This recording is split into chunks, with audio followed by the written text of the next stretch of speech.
Sir, I मैंने सुन लिया, तशरीफ रखें। wish to move that the bill to provide for constitution of a National Commission for Minorities' Rights, the National Commission for Minorities' Rights Bill 2025, as passed by Majlis Shura Parliament and returned by President, be taken into consideration at once under Clause 2 of Article 75 of the Constitution of Islamic Republic of Pakistan. जी मौलाना फजलुर रहमान साहब। जनाब speaker, जी बाकी मेरे ख्याल में तशरीफ रखें। शोर शराबे के बगैर मैं ये समझता हूँ कि मसला अक़लियतों के हुकूक़ का नहीं है।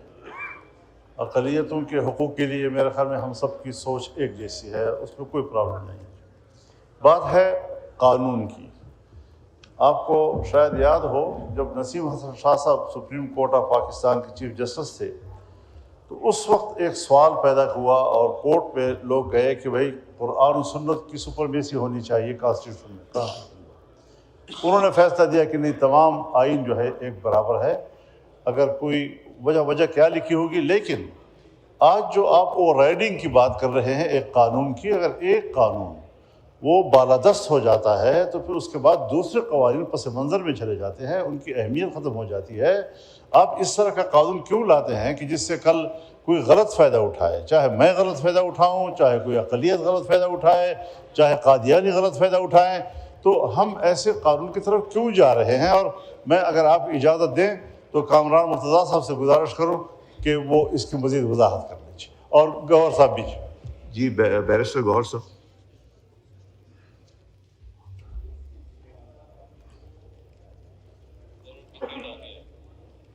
गौहर साहब आपकी सीट कहाँ है? आप इधर ही खोल दें, इधर खोलें भाई। जी थैंक यू जनाब स्पीकर। शुक्रिया जनाब स्पीकर।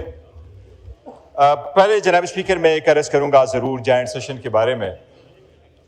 वर्ल्ड ओवर तो यही होता है कि जब जॉइंट सेशन आ जाता है तो लोग बड़ी उम्मीद के साथ सुनते हैं।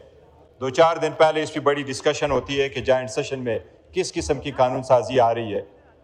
हमारे यहाँ यह है कि आईन 2 किस्म की कानून साजी की यहाँ इजाज़त देता है जॉइंट सेशन में। एक वो जो आर्टिकल 70 उसको कवर करता हो जनाब स्पीकर, और दूसरा वो जो आर्टिकल 75 कवर करता हो। आर्टिकल 73 वो चीज़ों को कवर करता है कि अगर एक ईवान से एक लॉ पास हो जाए और दूसरा ईवान उसको 90 डेज में पास ना करे तो वो जॉइंट सेशन में जाता है।